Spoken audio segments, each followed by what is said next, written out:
Mister Philip fissure हे एक renowned investment strategist आहे आणि यांनी एक पुस्तक सुद्धा लिहिलेली आहे, common stocks and uncommon profits. हे एकदा म्हणालेले, the stock market is filled with individuals who know prices of everything but the value of nothing. असं बोलण्यामागचा अर्थ काय आहे, तर ते हे म्हणायचा प्रयत्न करतायत की मार्केटमध्ये लोकांना शेअर्सचे मार्केट प्राइस तर माहितीच असते, परंतु त्या शेअरचा ऍक्च्युअल वर्थ काय आहे, त्याची व्हॅल्यू काय आहे, हे नेमकी लोकांना माहिती नसतं. ते म्हणायचे की जर का तुम्ही प्रॉपर एज्युकेशन आणि रिसर्च न करता जर का तुम्ही मार्केटमध्ये निवेश करत असाल तर तुमचे इन्व्हेस्टमेंट डिसिजन्स वाईटच असणार आहे. आणि रिसर्च करणे म्हणजे फक्त पॉप्युलर ओपिनियन ऐकून इन्व्हेस्टमेंट करणे किंवा जास्तीत जास्त करून लोक कुठे इन्व्हेस्ट करतात तिथे जाऊन इन्व्हेस्ट करणे हे नाहीये.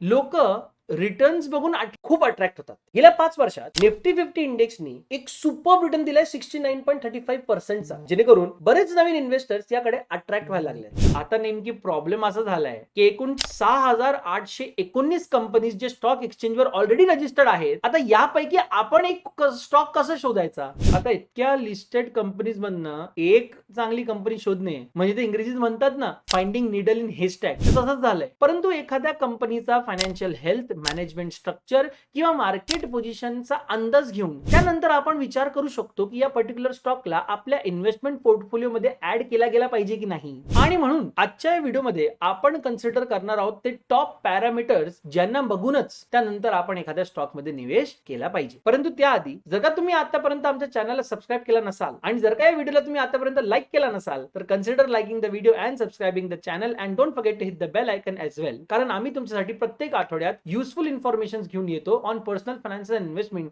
So that you can create your wealth. सर्वप्रथम मित्रांनो, कुठलाही इन्व्हेस्टमेंट करण्या अगोदर हे अतिशय गरजेचं आहे की तुम्ही आपले स्वतःचे जे प्रेफरन्सेस आहेत ते डिफाईन करून घ्या. म्हणजे तुमचा रिस्क टॉलरन्स किती आहे, कुठल्या टाइम हॉरिझॉन मध्ये तुम्ही इन्व्हेस्टमेंट करत आहात आणि या फायनान्शियल गोल काय आहे तुमचा, या मार्केटमध्ये निवेश करण्यामागचा तुमचा फायनान्शियल गोल काय आहे, ही सगळी गोष्ट आपल्या डोक्यात आपल्याला क्लिअर असायला पाहिजे आणि त्यानंतर मग आपण इन्व्हेस्टमेंटचं डिसिजन घेऊ शकतो. आता ह्यांनी काय होणार माहितीये का, आपल्याकडे काय काय पॉसिबिलिटीज आहेत इन्व्हेस्टमेंटची ते आपण अप्रोप्रिएटली नॅरो डाऊन करू शकतो, जेणेकरून इन्फॉर्म्ड फायनान्शियल चॉईसेस आपण घेऊ शकतो. कारण आपले पर्सनल प्रेफरन्सेस सेट आहेत, आपले गोल्स, आपले ऑब्जेक्टिव्ह सेट आहेत. आता इथे हे रिस्क टॉलरन्स म्हणजे काय, तर रिस्क टॉलरन्स म्हणजे लेवल ऑफ रिस्क जे आपण घेऊ शकतो. याचा अर्थ असा आहे की जर का तुमचा रिस्क टॉलरन्स हाय असेल तर तुम्ही अधिक रिस्की स्टॉक मध्ये निवेश करू शकता. आणि यानंतर तुमचा टाइम हॉरिझॉन म्हणजे काय, तर टाइम हॉरिझॉन म्हणजे तुम्ही किती दिवस त्या इन्व्हेस्टमेंटला होल्ड करू इच्छिता. फॉर एक्झाम्पल, जर का तुमचा इन्व्हेस्टमेंट गोल शॉर्ट टर्म असेल तर तुम्ही स्टेबल इन्व्हेस्टमेंट ऑप्शन शोधा किंवा लो रिस्क इन्व्हेस्टमेंट ऑप्शन शोधा, जेणेकरून तुमचा जो कॅपिटल आहे तो प्रिझर्व्ड राहील. आणि फायनली तुमचा इन्व्हेस्टमेंट मागचा गोल काय आहे. फॉर एक्झाम्पल, तुम्ही स्वतःच्या रिटायरमेंटसाठी प्रिपेअर करत आहात का, किंवा चाइल्ड एज्युकेशनसाठी, किंवा काही जर का तुम्हाला काही मोठी गोष्ट परचेस करायची असेल त्यासाठी तुम्ही इन्व्हेस्टमेंट करत आहात का, तर तुमचे फायनान्शियल गोल्स एक सेट पाहिजे. आपला इन्व्हेस्टमेंट गोल आपल्याला माहिती असायला पाहिजे, जेणेकरून आपण आपल्यासाठी प्रॉपर असे स्टॉक्स शोधू शकतो ज्याच्यात निवेश केल्याने आपण आपले गोल्स फुलफिल करू शकतो. चला, आता तुमचे ऑब्जेक्टिव्ह झालेत सेट. चला आता शोधूया एका चांगला स्टॉक. पण आपल्याला आता प्रश्न पडलाय की एखाद्या स्टॉकला आता अॅनालाइज कसं करावं. तर चला मित्रांनो, अगदी डिटेल मध्ये समजून घेऊया की ते टॉप पॅरामीटर्स कुठले आहेत ज्यांना कन्सिडर करूनच त्यानंतर आपण एखाद्या कुठल्या तरी स्टॉक मध्ये निवेश केला पाहिजे. सर्वात मुख्य आणि पहिला स्टेप म्हणजे त्या कंपनी संदर्भात माहिती काढा. यासाठी तुम्ही त्या कंपनीच्या वेबसाईटला जावा किंवा तुम्ही NSE च्या वेबसाईटला सुद्धा जाऊ शकता किंवा तुम्ही या साईटला सुद्धा जाऊ शकता. फॉर एक्झाम्पल, स्क्रीनर आम्ही लिंक दिले. तर एखाद्या रॅन्डम कंपनीला घेऊया. For example, let's take Reliance Industries Limited. Reliance Industries लिमिटेडची माहिती काढण्याकरिता तुम्ही त्यांच्या ऑफिशियल वेबसाईटला जाऊ शकता, विच इज www.ril.com, किंवा तुम्ही screener.in ला पण जाऊ शकता. मित्रांनो, screener.in वर गेल्यावर तुम्हाला अशा प्रकारे एक स्क्रीन दिसत असेल. आता या स्क्रीनवर तुम्ही आपला स्वतःचा एक स्टॉक शोधू शकता. फॉर एक्झाम्पल, इथं आपण रिलायन्स इंडस्ट्रीज लिमिटेडला शोधूया. तर अशा प्रकारे तुमच्या समोर रिलायन्स इंडस्ट्रीज लिमिटेडची सगळी काही माहिती तुमच्या समोर येईल. एकदा तुम्ही या स्क्रीनवर आलात की तुम्हाला राईट हँड साईडला एखाद्या कंपनीच्या संदर्भात अबाउट मध्ये भरपूर इन्फॉर्मेशन भेटेल आणि लेफ्ट हँड साईडला तुम्हाला market cap, current market price, high low, face value आणि अजून काही रेशोज आहेत ते तुम्हाला बघायला भेटेल. या रेशोजच्या संदर्भात आपण पुढे जाऊन बोलूया. जर का तुम्ही इथं की पॉइंट्स बघितलात तर इथं रीड मोर वर क्लिक केल्यावर तुम्हाला त्या पर्टिक्युलर कंपनीच्या संदर्भात संदर्भात काही की पॉइंट्स तुम्हाला बघायला भेटेल. यानंतर पुढे जाऊन बघूया, तुम्हाला त्या कंपनीचा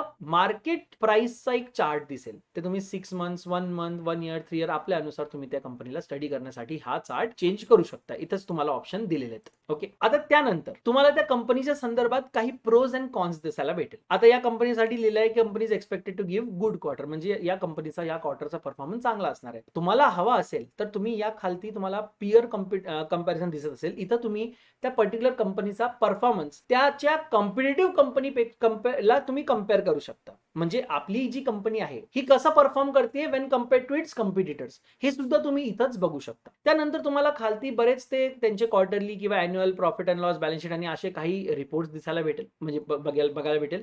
आणि त्यानंतर तुम्हाला त्या कंपनीचे अनाउन्समेंट असतील किंवा अॅन्युअल रिपोर्ट्स, त्यांचे क्रेडिट रेटिंग्स, त्यांचे कॉन कॉल्स, या सगळ्या इन्फॉर्मेशन तुमच्यासाठी इथं अवेलेबल केले गेले आहेत. आता एकदा तुमच्याकडे ते कंपनी संदर्भात बेसिक इन्फॉर्मेशन आली तर यानंतर काय, तर यानंतर तुम्हाला त्या कंपनीचे फायनान्शियल स्टेटमेंट बघायला पाहिजे. For example balance sheet, profit and loss, cash flow statement. चला मित्रांनो, सर्वप्रथम आपण बोलूया प्रॉफिट अँड लॉस संदर्भात. तर हे प्रॉफिट अँड लॉस स्टेटमेंट म्हणजे काय, तर या स्टेटमेंटमध्ये तुम्हाला कंपनीचे रेव्हेन्यूज आणि एक्सपेन्सेस संदर्भात माहिती भेटेल आणि तुम्हाला हे सुद्धा माहिती पडणार आहे की या कंपनीने पर्टिक्युलर इयर मध्ये प्रॉफिट कमवलंय की लॉस. आता या प्रॉफिट अँड लॉस स्टेटमेंट मध्ये सर्वात इम्पॉर्टंट फॅक्टर जो आहे बघण्यासारखा तो आहे दोन. एक तर रेव्हेन्यू म्हणजे त्यांचे सेल्स आणि दुसरं म्हणजे नेट प्रॉफिट. आता हे नेट प्रॉफिट कॅल्क्युलेट करण्याकरिता तुम्हाला सेल्स मधनं किंवा इन्कम मधनं सर्व एक्सपेन्सेस मायनस करावे लागतील आणि त्यानंतर तुमच्या हातात जे उरलेत पैसे ते तुमचे नेट प्रॉफिट. आता हे जे एक्सपेन्सेस असतात हे दोन प्रकारचे असतात, direct expense and indirect expense. Direct expense म्हणजे तुम्हाला पर्टिक्युलर मॅन्युफॅक्चरिंग करण्याकरिता डायरेक्टली लागणारा खर्च. फॉर एक्झाम्पल आपल्याला मटेरियल लागतं किंवा लेबर लागतं, हे आपले डायरेक्ट एक्सपेन्सेस असतात. आणि यानंतर असतात इनडायरेक्ट एक्सपेन्सेस. हे एक्सपेन्सेस डायरेक्टली आपल्याला प्रोडक्शनसाठी लागत नाहीत, पण हे अदर एक्सपेन्सेस आहेत जे आपल्याला कंपनीला लागतात. आता रेव्हेन्यू मधनं जेव्हा आपण डायरेक्ट आणि इनडायरेक्ट दोन्ही एक्सपेन्सेस मायनस करतो तर त्यानंतर आपल्याकडे जे उरतात पैसे ते आपलं आहे ऑपरेटिंग प्रॉफिट. म्हणजे आपल्या रेव्हेन्यू मधनं cost of running the business minus केल्यानंतर जे उरलंय ते आपलं ऑपरेटिंग प्रॉफिट. आता या ऑपरेटिंग प्रॉफिट मधनं आपल्याला इंटरेस्ट, डेप्रिसिएशन कॉस्ट आणि आपली जे टॅक्सेसची लायबिलिटी आहे ते मायनस केल्यानंतर जे आपल्याकडे अमाऊंट उरतं ते आहे आपल्यासाठी net profit. So basically revenue मधनं direct expense, indirect expense, interest, depreciation, taxes सगळं काही डिडक्ट केल्यानंतर उरलेली जी अमाऊंट असते ती आपली नेट प्रॉफिट. आणि आता या नेट प्रॉफिटला आपण आपल्या कंपनीच्या ग्रोथ साठी पण वापर करू शकतो किंवा आपण as a return on investment आपण आपल्या इन्व्हेस्टर्सला सुद्धा डिव्हिडंडच्या रूपमध्ये आपण या प्रॉफिटला ट्रान्सफर करू शकतो. तर एका शेअरहोल्डर साठी या नेट प्रॉफिटचं कॅल्क्युलेशन करणे आणि याला अनालाइज करणे हे अतिशय गरजेचे आहे. तर स्क्रीनर वेबसाईटवर तुम्हाला कंपनीचे क्वार्टरली रिझल्ट्स पण दिसतील आणि त्या खाली तुम्हाला त्या कंपनीचे इयरली रिझल्ट्स पण दिसतील. म्हणजे इथं तुम्हाला प्रॉफिट अँड लॉस दिसेल आणि या रिपोर्ट्स मध्ये तुम्हाला नेट प्रॉफिटच्या संदर्भात खूप इन्फॉर्मेशन भेटेल. परंतु याच्यात अजून एक गोष्ट इम्पॉर्टंट आहे. कुठल्याही डिसिजन घेण्याआधी आपल्याला compounded sales growth, compounded profit growth हे सगळं पण आपल्याला बघायला पाहिजे आणि ह्यांना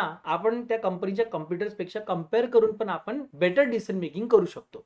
फॉर एक्झाम्पल तुम्हाला प्रॉफिट अँड लॉसच्या खालती दिसत असेल compounded sales growth, compounded profit growth, यांना सुद्धा कन्सिडर करून त्यानंतर आपण डिसिजन घ्यायला पाहिजे. सर्वात महत्त्वाचं म्हणजे आपल्याला हे लक्षात ठेवायला पाहिजे की कंपनी प्रॉफिट कमवू शकते का, आणि तेवढंच नाही तर त्याचे रेव्हेन्यू कसं काय चेंज होत आहे over a period of time आणि त्यांची प्रॉफिटेबिलिटी कशी चेंज होते, जेणेकरून आपल्याला अंदाज येईल की ह्या कंपनीसाठी सर्वात जास्त प्रॉफिटेबल टाइम पिरियड कुठला आहे, या कंपनीची ग्रोथ ट्रेंड कशी, हे सुद्धा आपल्याला कल्पना करता येईल. तेवढंच नाही तर आपण त्या कंपनीला इंडस्ट्री बेंचमार्क किंवा कॉम्पिटिटर्स पेक्षा पण कम्पेअर करू शकतो, जेणेकरून आपल्याला अंदाज येईल की या कंपनीची इन्कम जनरेट करण्याची कॅपॅसिटी किंवा पोटेन्शियल किती. चला यानंतर कंपनीच्या बॅलन्स शीट संदर्भात बोलूया. कुठल्याही कंपनीचा बॅलन्स शीट अनालाइज करताना आपण त्या कंपनीचे करंट असेट बघायला पाहिजे. Cash, bank balance, inventory, account receivable. कारण खूप सोप्याने हे कॅश मध्ये कन्वर्ट करता येतं. तेवढंच नाही तर करंट लायबिलिटी सुद्धा बघावी. फॉर एक्झाम्पल काही क्रेडिटर्स असतील, अकाउंट्स पेएबल असतील किंवा शॉर्ट टर्म लोन्स असतील. कारण हे जे शॉर्ट टर्म ऑब्लिगेशन्स असतात हे एका वर्षाच्या आतमध्ये आपल्याला पे करावे लागतात. तेवढंच नाही तर आपण त्या कंपनीचे नॉन करंट असेट्स जे असतात, फॉर एक्झाम्पल लँड असेल, बिल्डिंग किंवा पेटंट असतील, ते सुद्धा आपल्याला बघायला पाहिजे की कंपनी आपले रिसोर्सेस किती चांगल्याने वापरतीये आणि कसा इन्कम जनरेट करते. तेवढंच नाही तर कंपनीची काही लॉंग टर्म बॉरोइंग्स असतील ते सुद्धा आपल्याला कन्सिडर करावं लागेल, कारण आपल्याला त्या कंपनीची सॉल्व्हन्सी सुद्धा काढायची असेल की कंपनी किती सोप्या प्रमाणे आपले डेट्स रिपे करू शकते, ते सुद्धा आपल्याला बघायला पाहिजे. फायनली आपल्याला हे सुद्धा बघायला पाहिजे की कंपनी आपले नियर टर्म ऑपरेटिंग एक्सपेन्सेस पे करू शकते का, काही फ्युचर डेट ऑब्लिगेशन्स असतील तर ते मीट करते का कंपनी, आणि काही डिस्ट्रीब्युशन सुद्धा होत आहे का ओनरसाठी, म्हणजे डिव्हिडंड स्वरूपात किंवा म्हणा शेअर रिपर्चेस स्वरूपात काही ते सुद्धा होत आहे का, हे आपल्याला बघायला पाहिजे. चला आता फायनान्शियल स्टेटमेंटच्या सर्वात शेवटचा पार्ट बघूया, that is cash flow statement. Cash flow statement मध्ये सर्वात महत्वपूर्ण जे पॅरामीटर आपल्याला बघायलाच हवंय ते आहे cash flow from operating activities, CFO. Cash flow from operating activity आपल्याला दर्शवते की कंपनी आपल्या डे टू डे बिझनेस मध्ये आपल्या कोर फंक्शन मधनं कॅश जनरेट करते का आणि किती जनरेट करते. जर का तुमचा cash flow from operating activity positive असला तर हे खूप चांगला साइन आहे, कारण याचा अर्थ असा आहे की कंपनी आपल्या कोर ऑपरेशन मधनं, डे टू डे ऑपरेशन मधनं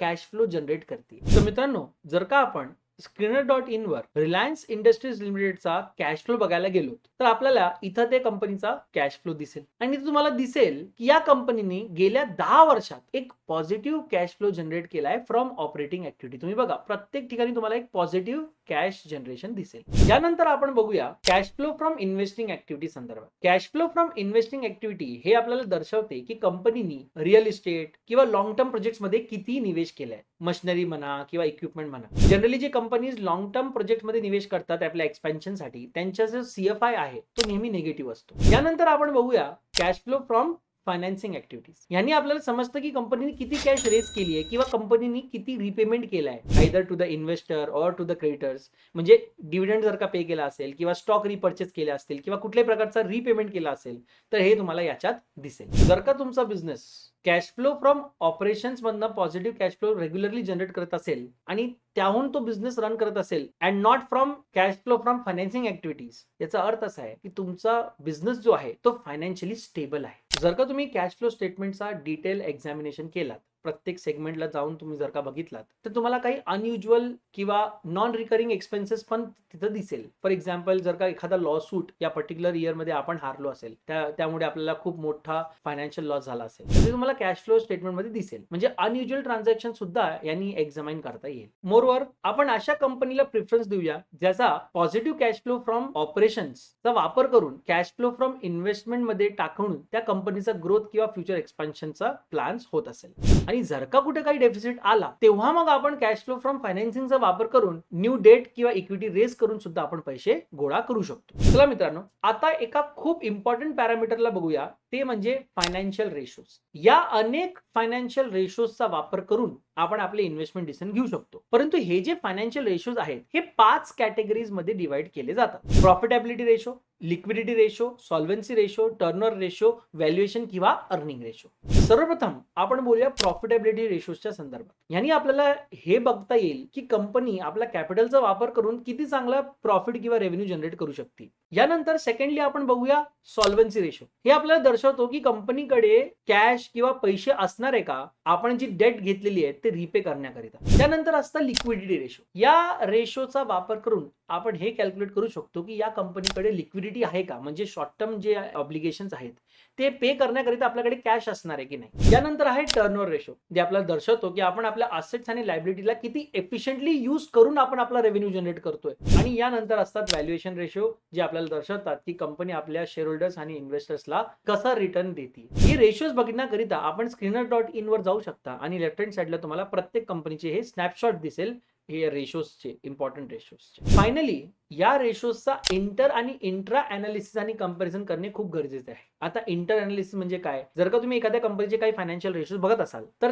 त्या इंडस्ट्री मधल्या दुसऱ्या एखाद्या कंपनीला धरा, पियर कंपनीला, कॉम्पिटिटिव्ह कंपनीला, आणि त्या कंपनीचे रेशोज सुद्धा काढा आणि त्यांनी कम्पेअर करा. असं केल्याने तुम्हाला ट्रेंड लक्षात येईल आणि तुम्हाला हे सुद्धा लक्षात येईल की आपली जी कंपनी आहे हे कंपॅरेटिव्हली दुसऱ्या कंपनीच्या अनुसार चांगला परफॉर्म करते की वाईट परफॉर्म करते. यानंतर असतं इंट्रा कंपॅरिझन. त्यामध्ये तुम्हाला त्या कंपनीच्या रेशोजला ओव्हर मल्टिपल पिरियड कम्पेअर करावा लागेल, समजा 5 वर्ष, जेणेकरून तुम्हाला हे लक्षात येईल की ही जी कंपनीचा परफॉर्मन्स आहे हे वर्षानुवर्ष कसा परफॉर्मन्स करते कंपनी किंवा लॉंग टर्म मध्ये कंपनीची काय पोझिशन आहे. बरं, तुम्हाला माहिती आहे का, आम्ही एक व्हिडिओ बनवलेला मस्ट नो फायनान्शियल रेशोज. तुम्ही ते बघितलंय का? जर का नाही बघितला असाल तर आत्ताच जाऊन ते व्हिडिओला बघा, कारण तिथे तुम्हाला ते मस्ट नो फायनान्शियल रेशोच्या संदर्भात खूप माहिती भेटणार. त्यानंतर चला आजचा या व्हिडिओचा लास्ट पॅरामीटर आपण बघूया, ते म्हणजे त्या कंपनीचा शेअर होल्डिंग पॅटर्न. आता हे जे शेअर होल्डिंग पॅटर्न असतं ना, हे बऱ्याच कॅटेगरीज मध्ये डिवाइडेड असतं. For example example promoter group share holding, त्यानंतर डोमेस्टिक इन्स्टिट्यूशनल इन्व्हेस्टर्स ज्याला आपण DII म्हणतो, म्हणजे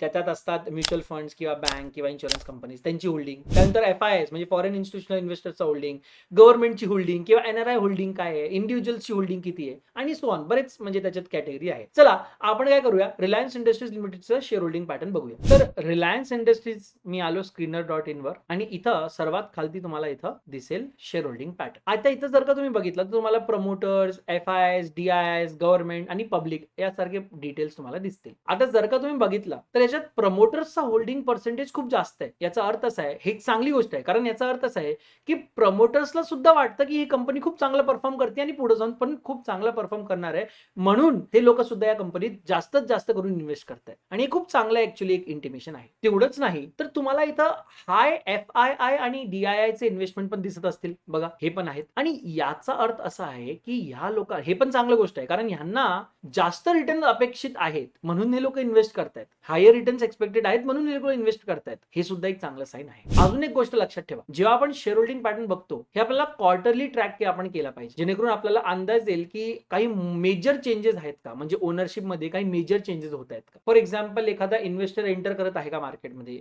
या इन्व्हेस्टमेंटमध्ये, किंवा कुठलं तरी इन्व्हेस्टर बाहेर पडतंय का इन्व्हेस्टमेंट मधनं, यांनी आपल्याला त्या इन्व्हेस्टरचा किंवा मार्केटचा ओव्हरऑल काय विचार आहे या पर्टिक्युलर स्टॉक संदर्भात ते आपल्याला लक्षात येईल. म्हणून क्वार्टरली शेअर होल्डिंग पॅटर्न आपण ट्रेस आणि ट्रॅक केला पाहिजे. जर का तुम्ही रिलायन्स संदर्भात बघत असाल तर प्रमोटर आणि FII च्या शेअर होल्डिंग मध्ये क्वार्टर ऑन क्वार्टर काही जास्त खूप चेंजेस झालेले नाहीयेत, परंतु जर का तुम्ही DII डोमेस्टिक इन्व्हेस्टर्स बघितलात तर त्याच्यात सप्टेंबर 2021 मध्ये 13.20% होता, तर मार्च 22 मध्ये 14.23 आणि डिसेंबर 2022 मध्ये 15.26%. याचा अर्थ असा आहे की डोमेस्टिक इन्व्हेस्टर्सला या कंपनीचा परफॉर्मन्स जास्त आवडत आहे किंवा त्यांना प्रॉस्पेक्टिव्हली जास्त चांगला परफॉर्मन्स एक्सपेक्टेड आहे, म्हणून ते आपलं इन्व्हेस्टमेंट वाढवतात. एवढंच नाही तर तुम्ही त्या कंपनीचे अॅन्युअल रिपोर्ट्स पण बघू शकता, जेणेकरून तुम्हाला त्या कंपनीचे प्रोडक्ट्स आणि सर्व्हिसेस संदर्भात अजून माहिती भेटेल, त्यांचे मॅनेजमेंट आणि गव्हर्नमेंट संदर्भात सुद्धा तुम्हाला माहिती भेटेल आणि त्यांचे काय फ्युचर प्लॅन्स आहेत ते सुद्धा तुम्ही बघू शकता. फायनली मीडियामध्ये रिपोर्ट होणाऱ्या कंपनीजवर पण लक्ष द्या आणि जर का तुम्हाला कंपनीच्या संदर्भात लेटेस्ट इन्फॉर्मेशन हवी असेल तर तुम्ही आमच्या ग्रो वेबसाईटवर पण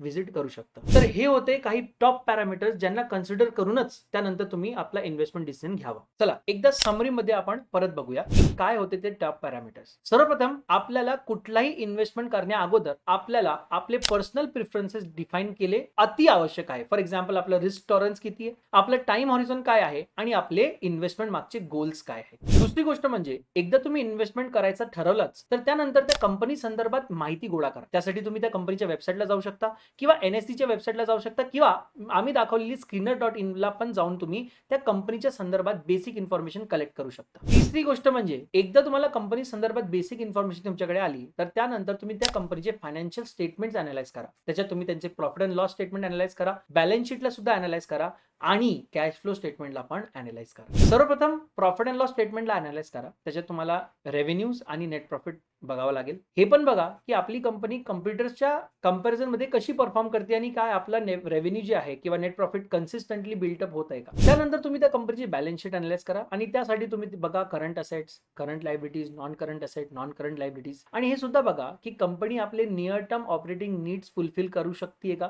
आणि कंपनी आपले फ्युचर डेट ऑब्लिगेशन्सला पण फुलफिल करू शकते. त्यानंतर तुम्ही त्या कंपनीचा कॅश फ्लो स्टेटमेंट पण बघू शकता आणि कॅश फ्लो पण अनालाइज करू शकता. अशा कंपनीला प्रिफरन्स द्या ज्या कंपनीला positive cash flow from operation आहे, जी ती फीड करतेय कॅश फ्लो फ्रॉम इन्व्हेस्टमेंट ऍक्टिव्हिटीमध्ये, जेणेकरून कंपनीचा ग्रोथ आणि एक्सपान्शनचं प्लॅनिंग होत आहे. आणि जर का कुठे काही डेफिसिट आला तर त्यासाठी आपण कॅश फ्लो फ्रॉम फायनान्सिंगचा वापर करून डेट किंवा इक्विटी रेज करू शकतो. यानंतर तुम्ही आपला फायनान्शियल रेशोज अनालिसिस चालू करू शकता आणि याचा वापर करून तुम्ही त्या कंपनीचा परफॉर्मन्स अनालाइज करू शकता. आपण फायनान्शियल रेशोजला 5 विविध कॅटेगरीज मध्ये डिवाइड केलेला: profitability ratio, liquidity ratio, solvency ratio, turnover ratio and valuation or earning ratio. तुम्ही तेवढंच नाही तर त्या रेशोजचा इंटर आणि इंट्रा रेशो अनालिसिस सुद्धा करून त्या कंपनीचा परफॉर्मन्स कंपेअर करू शकता. यानंतर तुम्ही त्या कंपनीच्या शेअर होल्डिंग पॅटर्नला सुद्धा अनालाइज करू शकता. तुम्ही त्या शेअर होल्डिंग पॅटर्नला क्वार्टरली ट्रॅक करा, जेणेकरून तुम्हाला काही मेजर शिफ्ट्स आलेत तर तुम्हाला लक्षात येईल. म्हणजे काही नवीन इन्व्हेस्टर जर का इन्व्हेस्ट करत असतील किंवा काही एक्झिस्टिंग इन्व्हेस्टर जर बाहेर पडत असतील तर त्यांनी तुम्हाला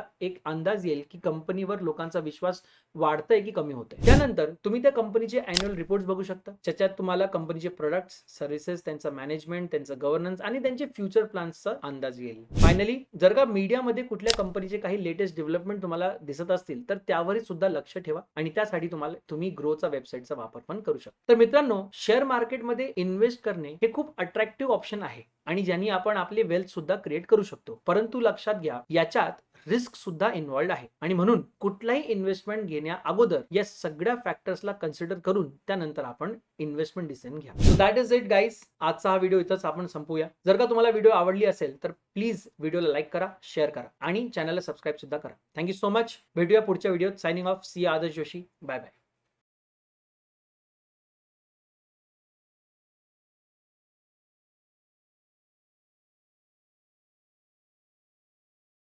Investment in securities market are subject to market risks. Read all the related documents carefully before investing. Please read the risk disclosure documents carefully before investing in equity shares, derivatives, mutual fund, and or other instruments traded on the stock exchanges.